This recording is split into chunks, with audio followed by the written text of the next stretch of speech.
Shabbat Shalom to all of you. I am glad that you're here and we are all together. From time to time, I need to remind you about not only what we are trying to do, what we are, what is our identity, or where direction we go. You know, with the time we have been developing principles to teach all of you and to share together. I remember that at the beginning when I started doing all these teachings and bringing to you all these ideas, many people reacted, and some for good, some for bad, whatever is the situation, because sometimes it's difficult to judge other people, their reaction. But one of the things, the prime principle that I was trying to teach to you at that time was the paradigm shift.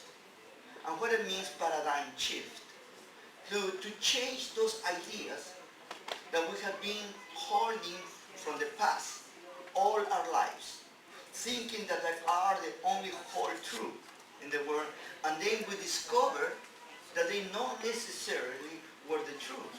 That's what we have been taught, but not necessarily that was God's revelation, you know. And there were many theological interpretations and many ideas from the theological background, depending which line would you come from. If you were like me, that you were coming from the Jewish background, you would have your bias in rabbinical Judaism. If you came like some of you that come from Christianity, you will have your own bias, and then you will come with your Christian doctrines and dogmas, you know. And what's sometimes so difficult to try to bring us up together in the middle road. That is the road that our Messiah Yeshua had intended to teach us, and he came for that reason, to bring us back to the middle road, to the only one road. Many people are totally misguided by what they have learned from the different religions about who Yeshua was and what Yeshua represents. And then, depending on which religion do you come, you know, you have made your own ideas about him without even considering what he really is and what he really did. It's all her sayings, writings, of many times manipulated by people who they have their own bias and their own ideas about what to tell you. The truth of the matter is that all the religions that we have today are man-made religions. Of course that doesn't like to many people. You know, sometimes even I have been accused by certain people that I am a guru. You know, that I am trying to bring you to something that it is not. And many people have accused me that I am doing brainwashing of others because I do not allow you to think for yourself. And it's just the opposite. This is the only place, I believe, that you have the opportunity to give your opinion. Even it's totally different to my opinion. Why?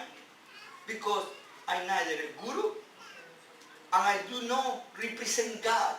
God represents himself. You know, and I'm trying to do my service according to the calling that he has given to me, or I have the same that is that. And each one of you has that calling too. Then, this is the first one, is the paradigm shift, to trying to search for the truth. And the other side, or the second side also, is to understand about our identity. You know, this idea of who we are and to whom we belong, you know, we have been divided, humanity, by groups, by races, by beliefs, by political ideas, you know. But one thing that unites all humanity, that all of us, without exception, we have been made to the likeness and image of our Creator. All of us, you know. Now, if you come from the scientific world and you want to believe that you come from the monkey, it's your right to believe that.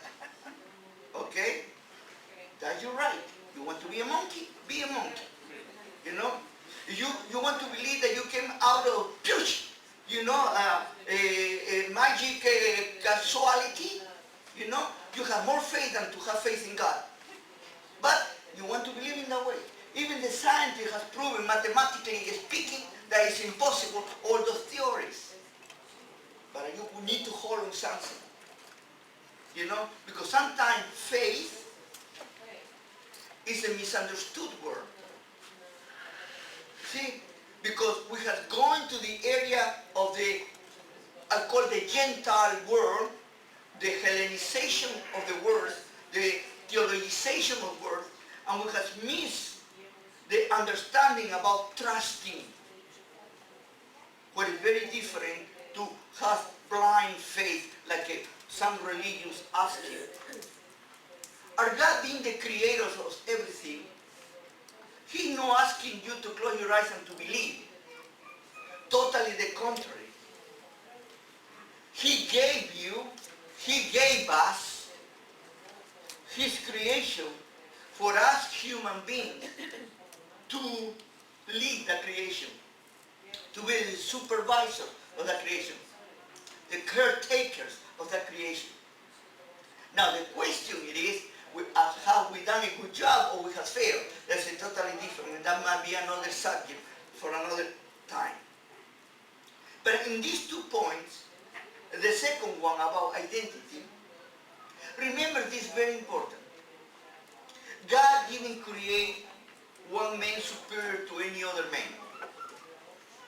What God created was humanity, and in humanity different groups with different roles.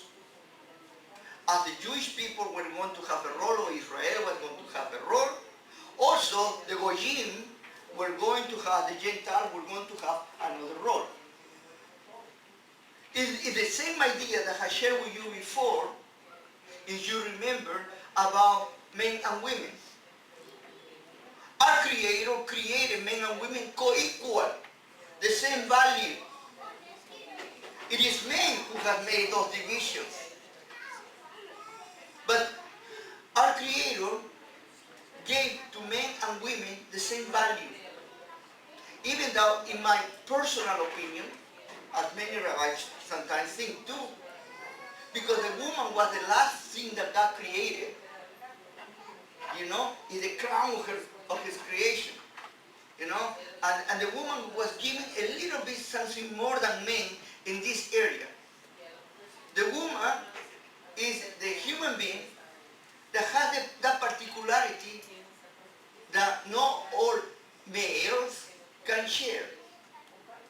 Is the capability and the experience of procreate a child, you know, to bring to life a child, you know. This is something that only women can identify with El Shaddai, God Almighty, you know, the God who breastfeed us, the God who nurtured us. And this is something that is special for the women. Now, we as men, also we have been given a very special role. Let's not forget. Our role is to take care. Our role is to protect. Our role is to cover. Our role is to give order.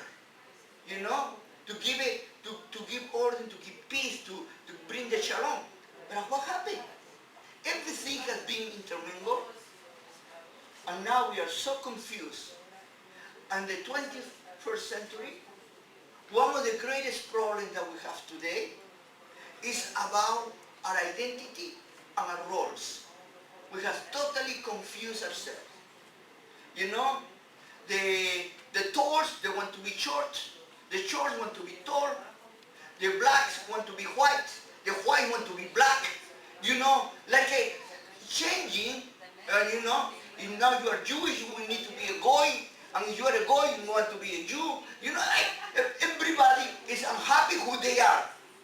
It's not interesting that Rabbi Shaul, Apostle Paul called us. Everybody stay the way that they have been called. And then let it earn God the Creator.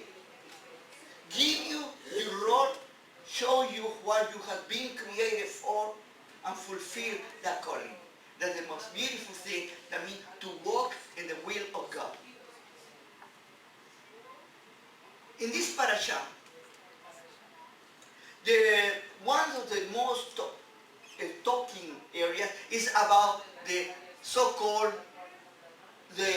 those men that they did the reconnoit or the touring, I call it, around the land. You know, la tour in Hebrew. You know, being the explorers. It is interesting enough in Bemidbar Hasefer, in the book of Numbers, never ever is used the word spies. The word that is used is those people that are going to make an acknowledgement and to reconnoit the land, you know, to see what is there. It is in Devarim Hasefer, in the book of Deuteronomy, in the first chapter, that Moshe Rabbeinu doing a recount. It's going to call spying and looking under. But it is in Bemidbar that is not say that. By the way, there is among our sages, there is suggestions and there are debates about which of the narrations are the right one and how was the right one. Because I won't be talking about that area specifically, let me tell you about this. I think the two narrations are similar. The only thing is that each one is looked from different perspective or from different point of view. It is like when you witness an accident, you know, it is, for example, two cars, they hit each other, no? If you are on one side and the other witness is in the other side, each one of you is going to describe the accident according to the point of view that you are looking. This is the way that easy I can understand these differences. But this is not what I'm going to be talking this morning.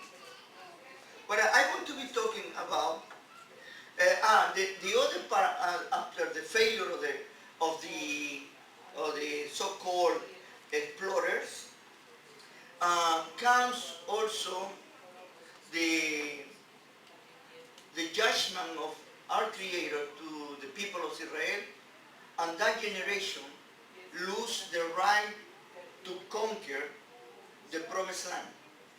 And they are going to wait until all of them die in order that the second generation will be the one that's going to enter in the promised land. Even Moshe Rabbeinu, it is not allowed to go. In the book of Deuteronomy, in Devarim, Moshe Rabbeinu blamed the people of Israel for his failure not to go to the promised land. Even though in number we're going to see there's another reason why he was not allowed to go.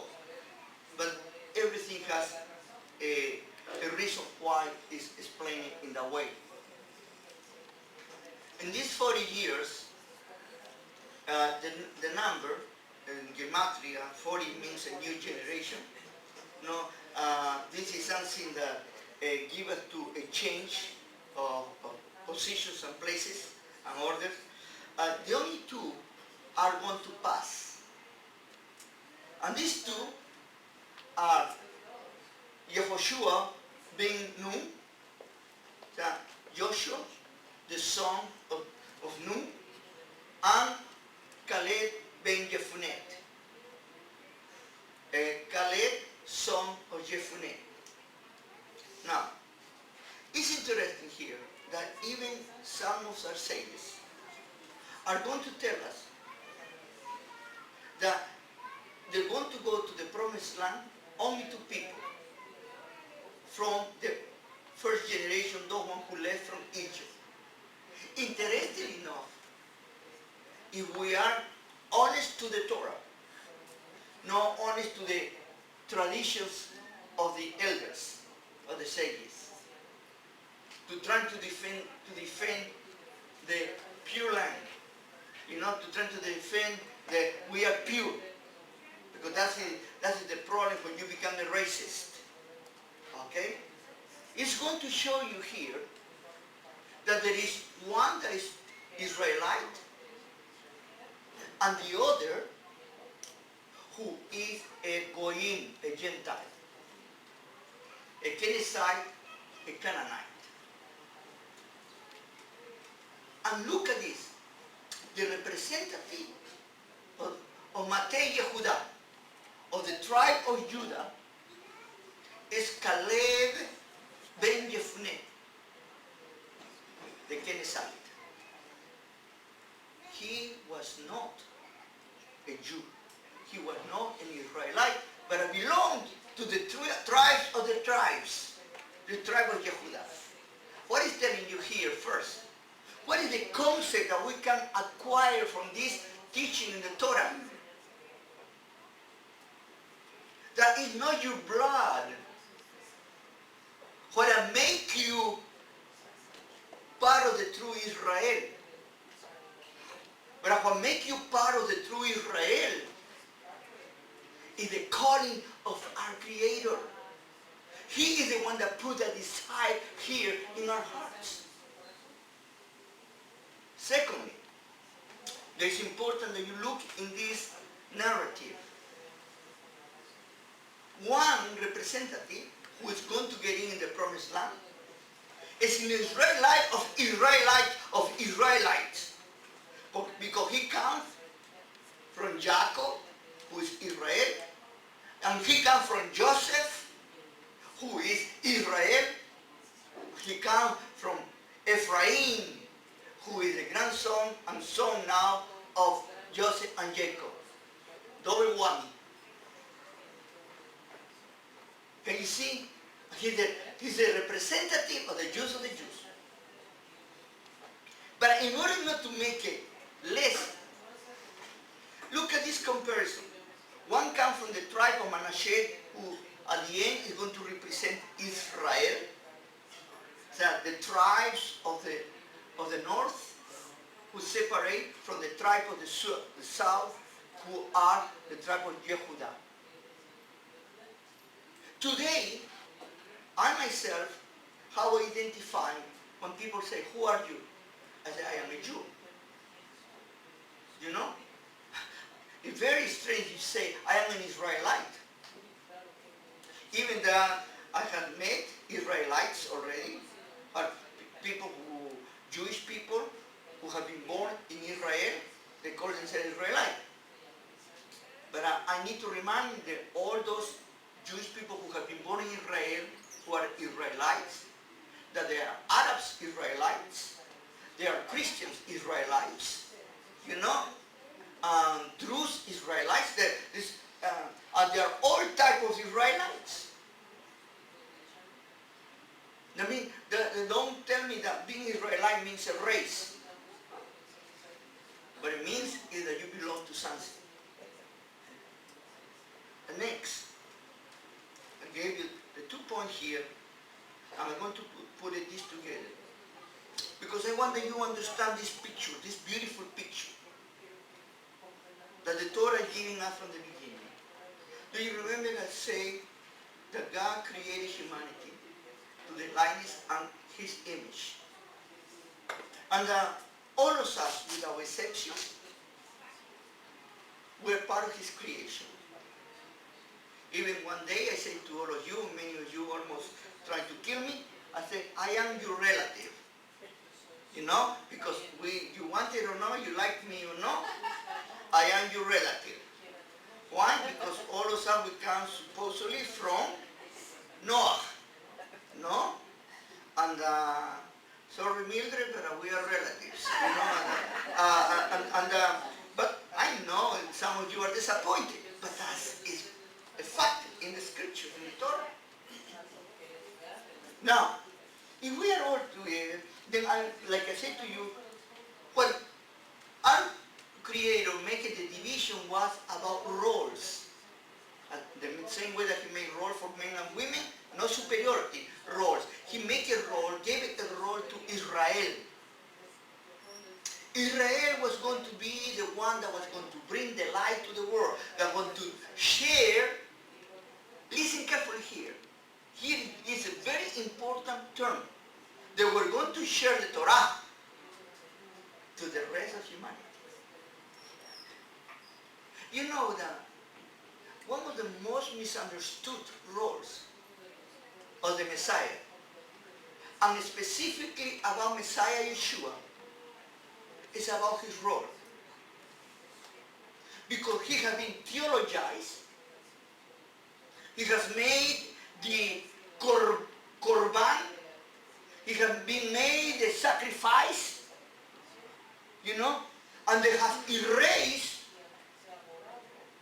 what he really came to do.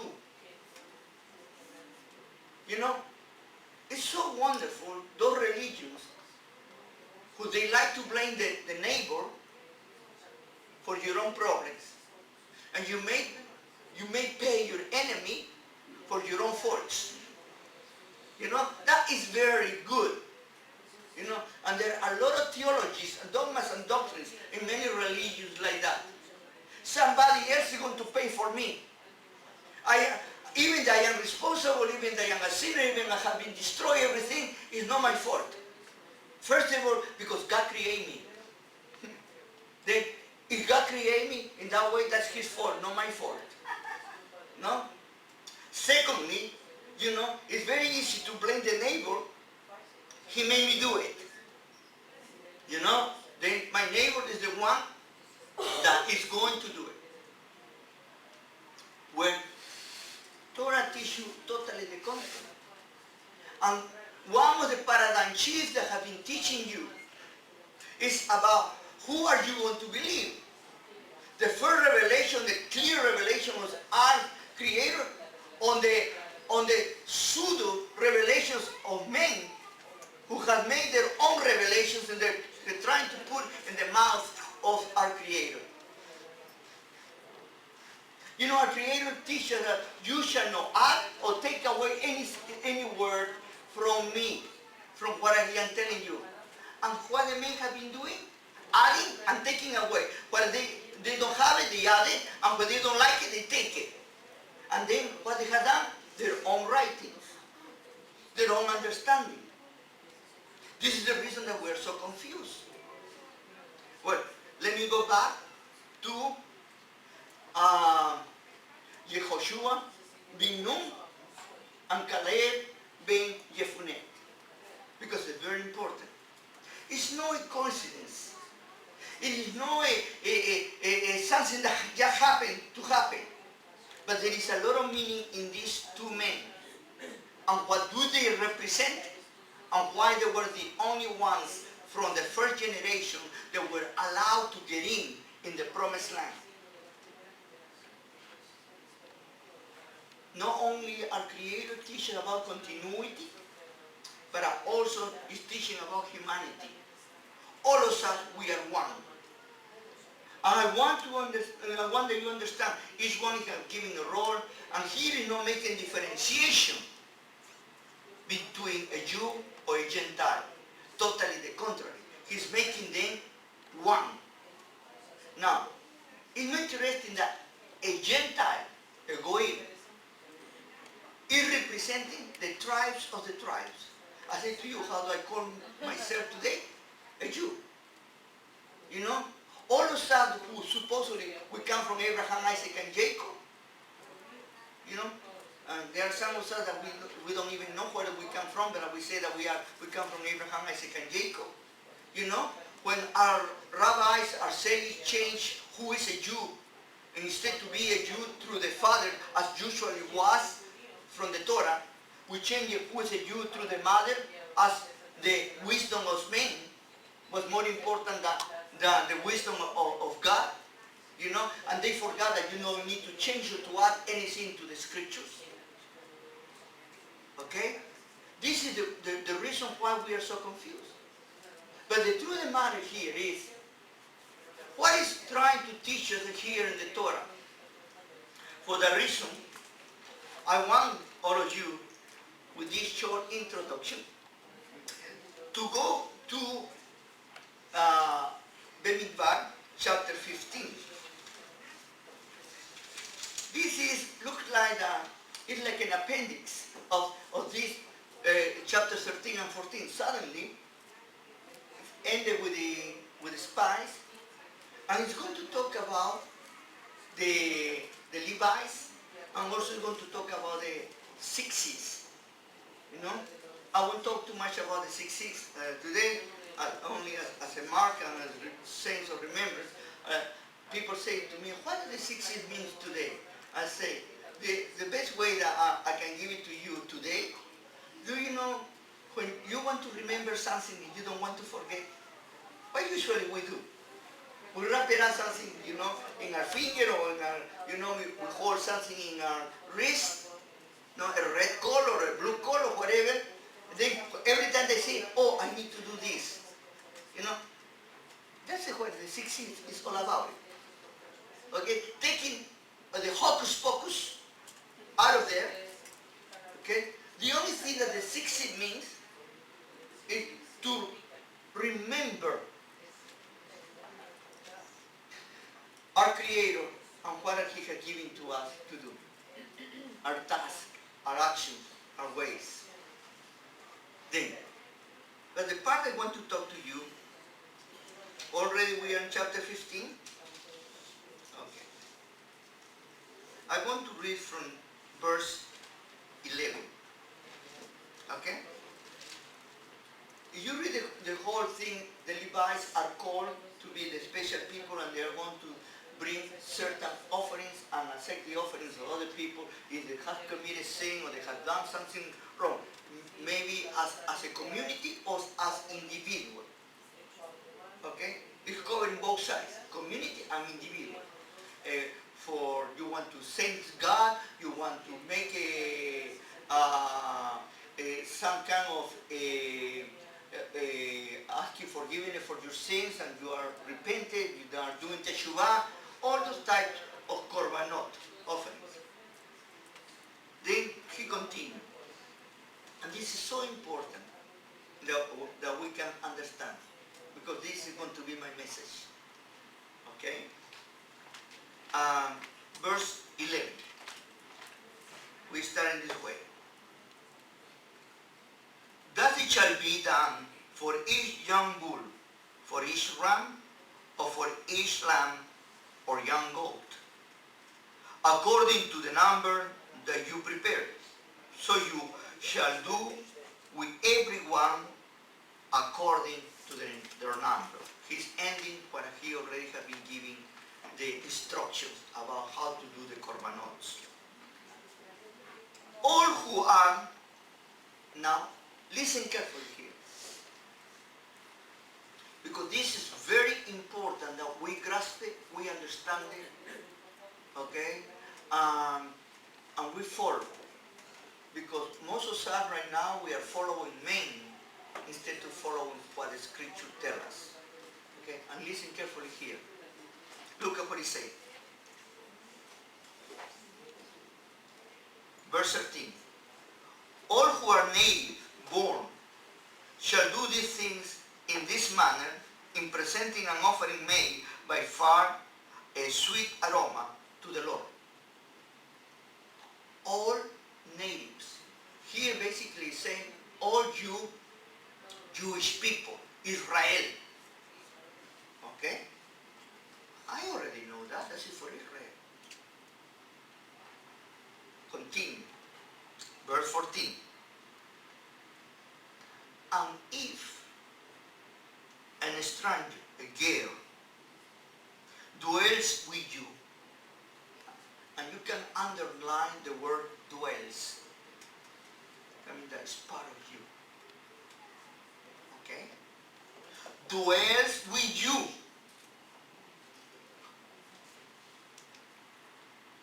Or whoever is among you through your generations.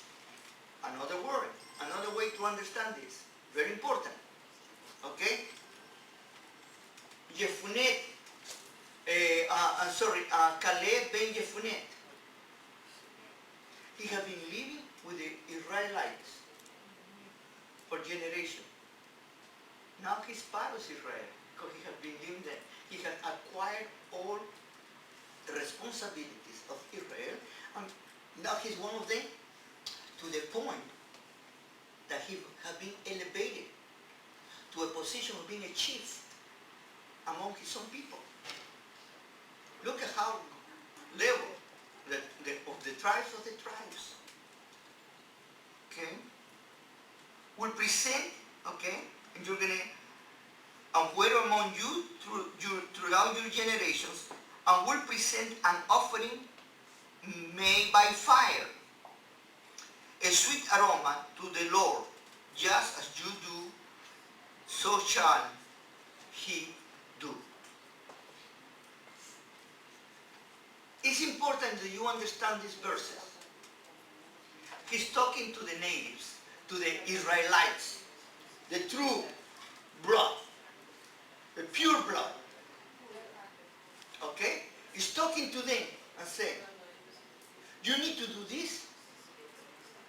But also, the foreigner, the girl, the one that wears with you and has been for generations with you. But in other words, with those who even they are not Israelites by blood, they have become Israelites because they have joined to Israel, because joining to Israel is they have joined to the God of Abraham, Isaac, and Jacob. Okay? This is very important. Okay. Now, everybody needs to do the same. Verse 15. Let me read it to you in Hebrew first. Hakahar hukah echad. The whole assembly will have hukah, only one ordinances. One. Sorry, oh no, you are a Gentile, you don't need to do this. Sorry, this is only for the Jews, it's not for Jews.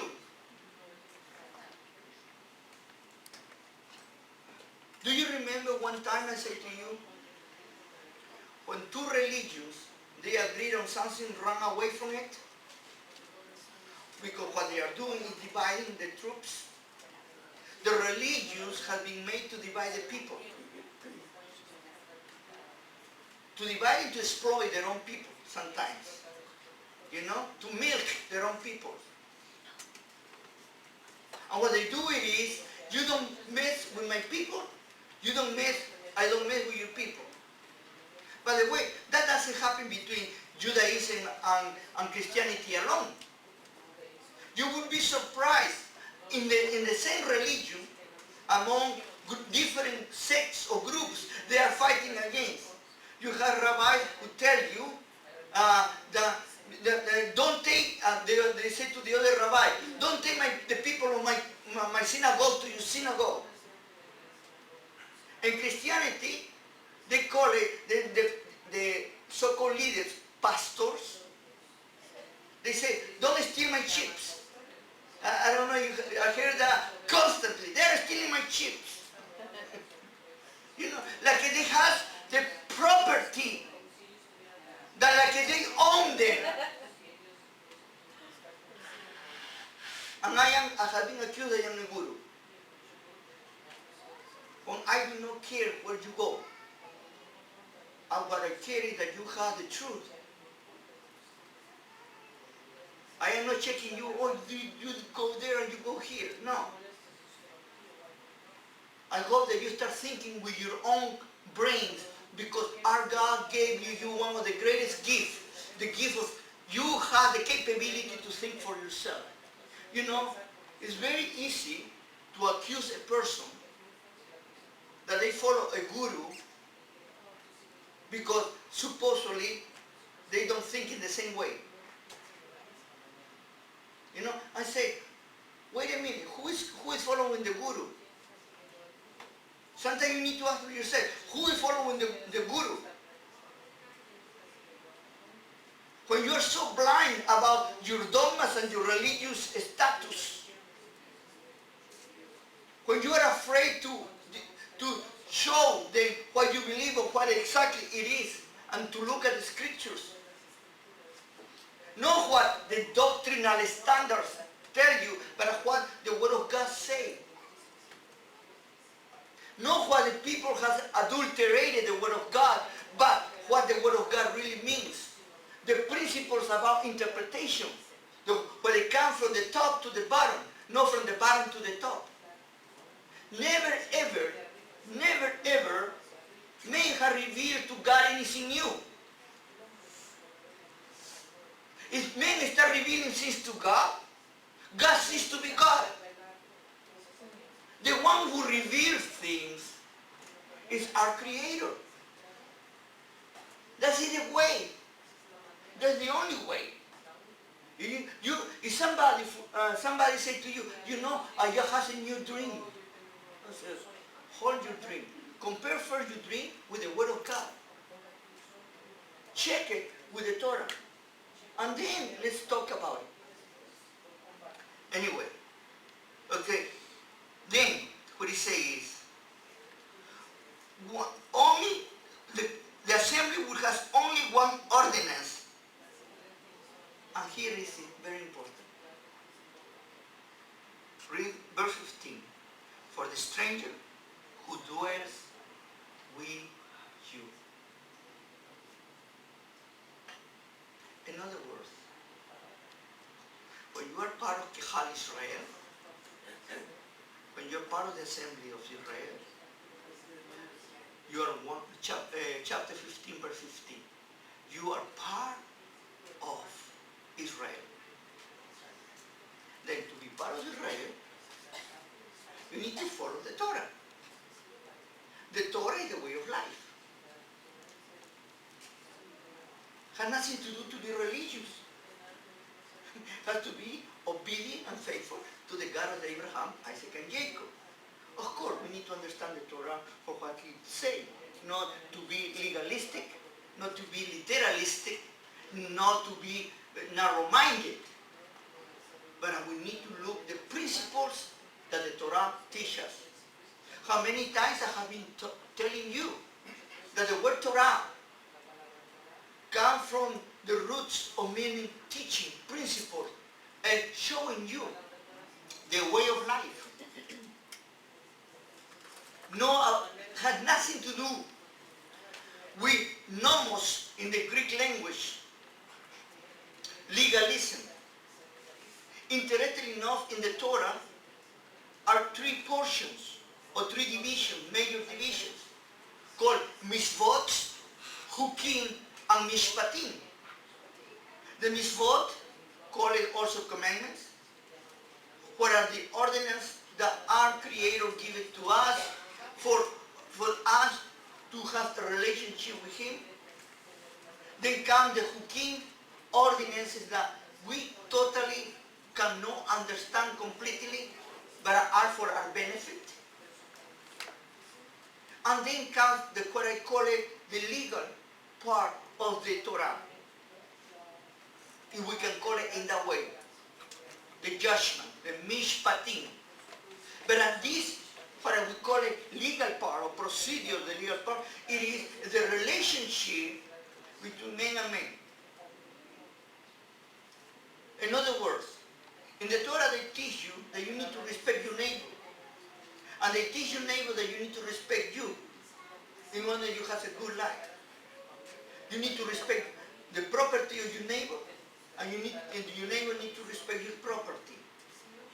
But the way you need to understand that also when you look about your children and your wife and everything else. Because at that time, the head of the home was the owner of the household. And he owned his children, he owned his wife, he owned his animals. That was the understanding. Today, we have a different mentality, but the attitude, the understanding is the same. We need to protect each other and we need to respect each other.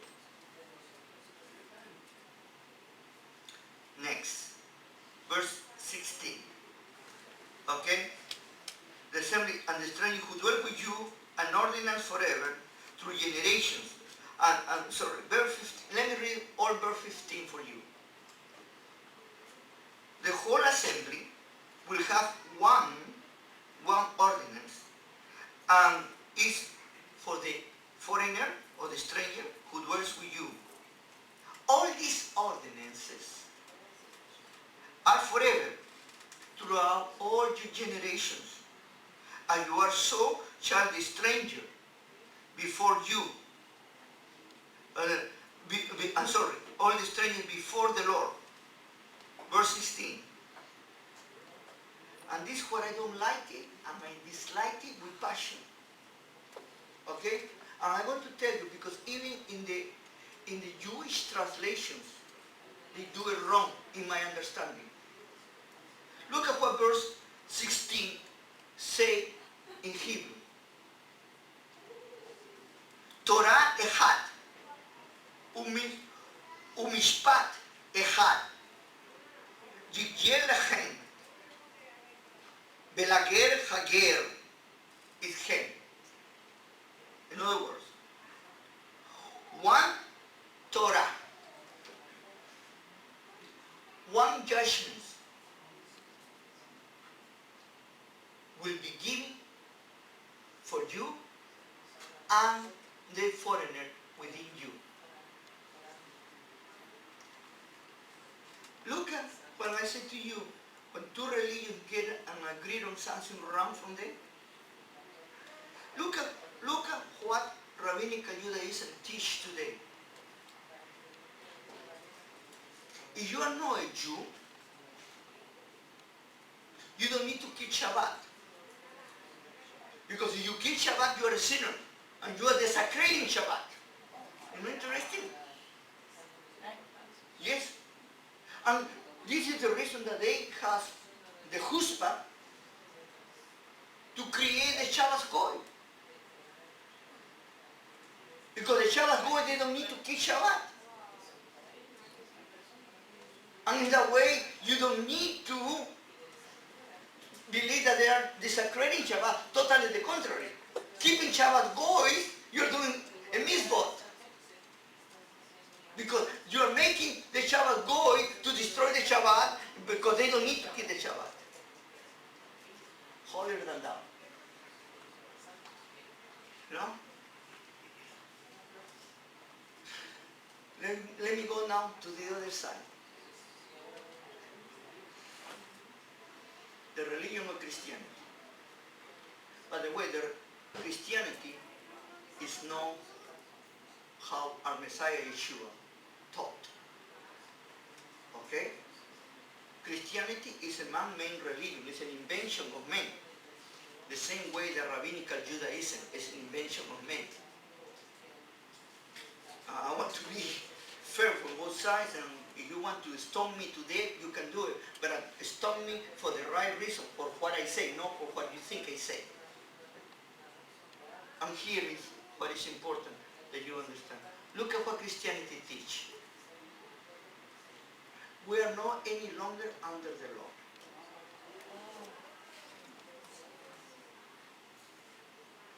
Jesus Christ died on the cross for me, and he exonerated me because he destroyed the law in his death. For that reason now I am free. And totally the contrary. If I keep the law, I am committing a sin. Some familiar with both sides, no? Different directions, but it is the same objective. To deny to a group of people, supposedly the outsiders, that they do not have the right to keep the Torah. You are tired to hear me about this, but you need to hear me again. If you don't like it, close your ears.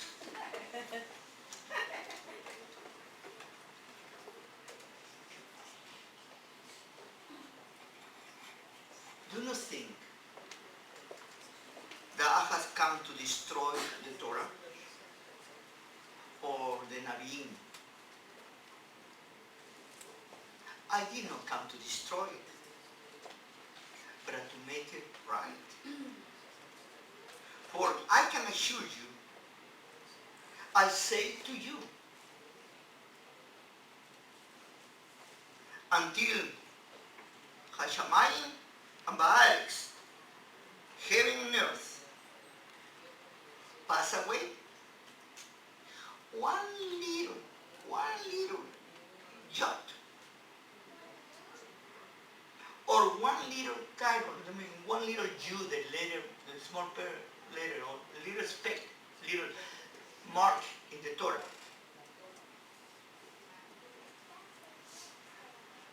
will by no means pass from the Torah till all has been fulfilled. Okay.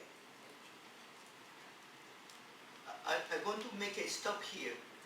By the way, this is Yeshua, our Messiah, speaking. Habesorah Matayahu, the Gospel of Matthew. I am so glad that those one who adulterated the Habesorah, the Gospels, they left this part alone. They didn't touch it. Matthew chapter 5, verse 17 down. Now, until all has been fulfilled. Let me ask you this simple question. Let's suppose that Yeshua fulfilled everything that needed to be fulfilled according to Christianity. But in Christianity, they believe that the Messiah is coming back. And I believe so too. I don't want to cause you any misunderstanding here in my personal belief. But he needs to come back only by pure logic. That means that he has fulfilled everything. I am not trying to be theological and not to underdo anything. I am only talking to you about logic. You want to talk about logic? Or he's contradicting himself. People say, he fulfilled everything in the cross. What happened in the cross? You and I were different. Before Jesus went to the cross, you were a sinner. Now that Jesus went to the cross, now you are not a sinner? Prove me. Think about that. Not about theological paradigms, but talk about what the scriptures say. Continue. Whoever therefore breaks one of the least of these commandments and teaches men so shall be called least in the kingdom of heaven. But whoever does and teach them, he shall be called great in the kingdom of heaven. For I say to you that unless your righteousness exceeds the righteousness of the scribes and Pharisees, you will by no means enter the kingdom of heaven. People misunderstand this comparison, by the way. They look at it from the point of view of the negative of putting down the Pharisees. I want to tell you that King Yeshua is not putting them down. As they have been trying to make it through 2,000 years of anti-Semitism to make a group of people worse than the others. But he's saying is, if these people are so dedicated and so religious, and they're trying to do everything what is right. But it's not the trying. What is important, it is your intention. It's in your heart and your desire. The other people are more in the form, but you need to be in the deeds, indeed. In the facts, in the actions. That's what ahava, true love, means. If you love God, with all your heart, with all your being, you will yourself, that means that you do something. You do not expect that somebody is doing for you. You need to do it for yourself. let me go back to the spies or to the explorers in order to put together all these things. Okay? That sometimes look like that they don't have coming and ending and they don't have. You know what was the failure of the explorers? Look at very clear, because we need to look at the principle of the Torah. They didn't want to do the effort to conquer the land.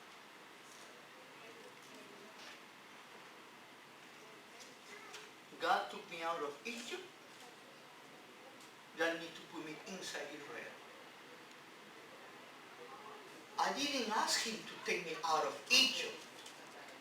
What I asked God is, please, tell Pharaoh not to kill me. Please, tell Pharaoh to treat me better. Because you know what? I am very cozy here in Egypt. I really like Egypt. Many such Jews, maybe we need to be careful not to talk too much about them, because we say, don't take me to Israel. I am very comfortable here in Canada, you know. But this is another theme, another subject. Let's go back to this. Let's not touch too much to our feelings. But let me show you here a better picture. Israel left Egypt not willingly, and constantly there has been cages. They have been complaining over and over and over. Why do you bring us out in the middle of the desert to die? But when over there in the last week, we had the leeks, we had the beautiful garlic, we had meat, we had fish, we had this, we had that. And now only manna. You know? And look at how we were complaining all the time. We don't have water. We don't have this. We don't have that. Why you brought it here? Poor Moshe Rabbeinu, 40 years, listening this same thing over and over. And from time to time we're going to see in the next parasha our dear friend Korach. And you're going to see how he thinks that he's better than Moshe. And you're going to see about the problem of leadership. And you're going to see about the problem about calling again. Because I'm going to be talking over and over again, calling.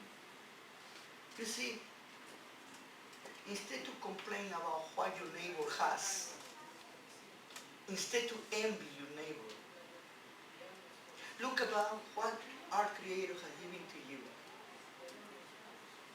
And be happy whatever you have. A wealthy person is not the one that has have put a lot of things of wealth on themselves. But a wealthy person is the one that's happy with what they have. They are satisfied with what they have. When you are envying your neighbor, when you are complaining about what others have more than you are the most unhappy person in the world. Be content, be happy with what God has given to you, and be faithful to Him, and He will take care of you. Sometimes I say to people, you know, God never gave me anything. Everything they tried, nothing happened. And this man, whatever he touched, he has a gold finger. You know, whatever he touched, it becomes gold. Whatever I touch becomes nothing. You know, something wrong with me. I have committed sin. I have done something wrong because God doesn't want to bless me. Then I say, sometimes people say, how is your wife? How are your children? Oh, thank God, they never have been sick. They are always okay. They're going to school. They have everything. Oh. Look at the wealth that you have.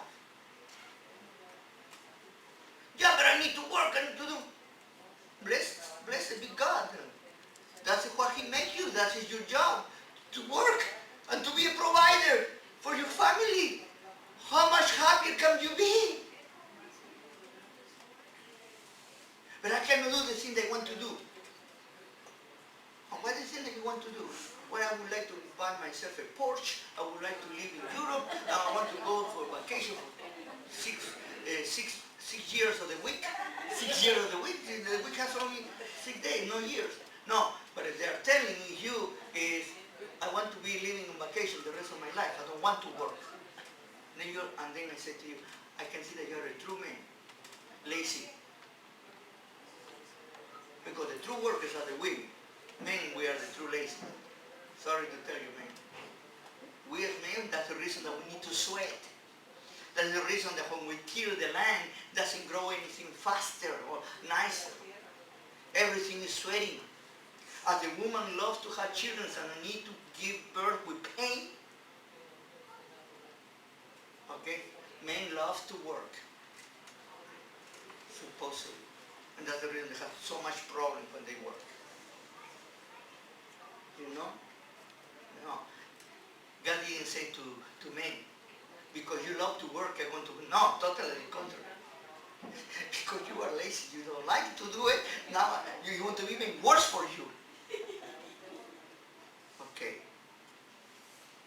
You say, where I am coming from, or what I want to bring all of you together. Is this. And you remember I start with roles.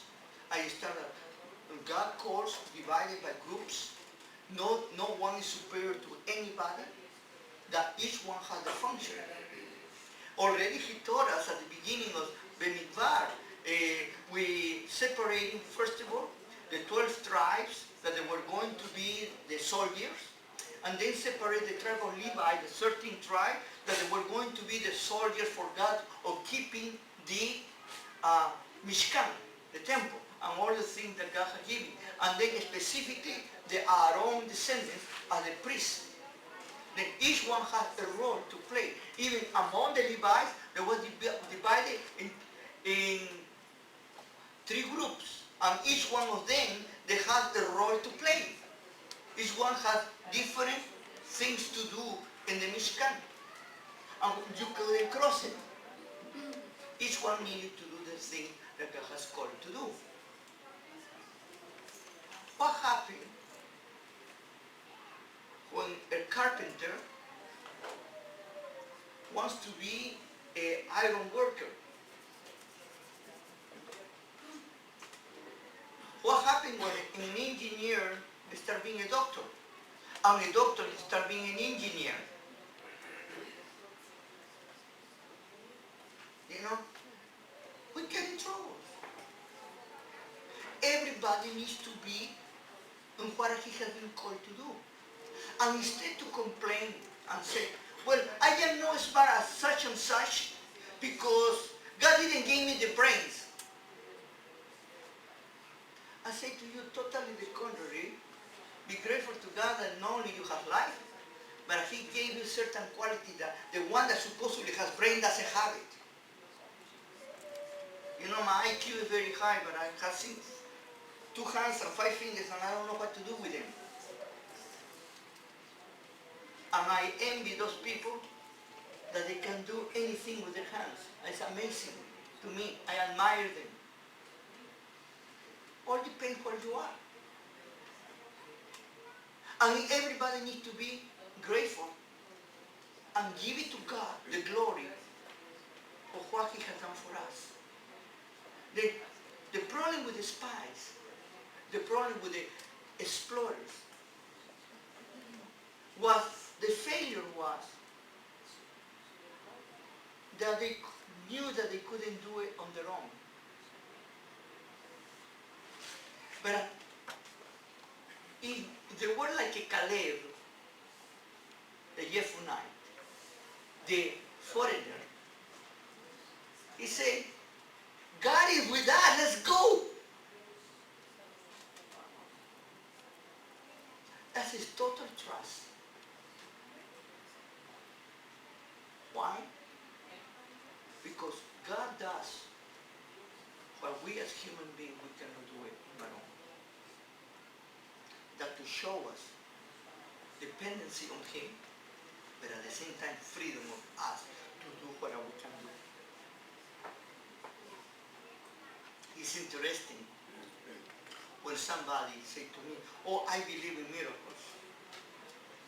There are people that now everything is a miracle. And sometimes normal life. You know? And my definition of miracle, a miracle is the intervention of God where man cannot do anything different. Or he cannot participate in those things. God can use anything that he wants to. Because he is the creator. He is the originator of life and everything. But he always let men to take initiative. And this is the wonderful gift that we have received. Free will. We have the capability to do our own things. And God allows us to do it. And God allows us to think for ourselves. Or God allows us to keep working. And Messiah Yeshua was the epitome of that teaching. He was under the will of our Father, but also he took initiative on himself. We need to understand that in order to be completely in agreement with the presence of God in our life. I think I overextended myself this morning. There are many people yawning here, but let me finish in this way before I say Shabbat Shalom to you. God has called you as individual to serve the community. And you have the right to say yes, or you can say no to God. I recommend you to say yes. Be smart.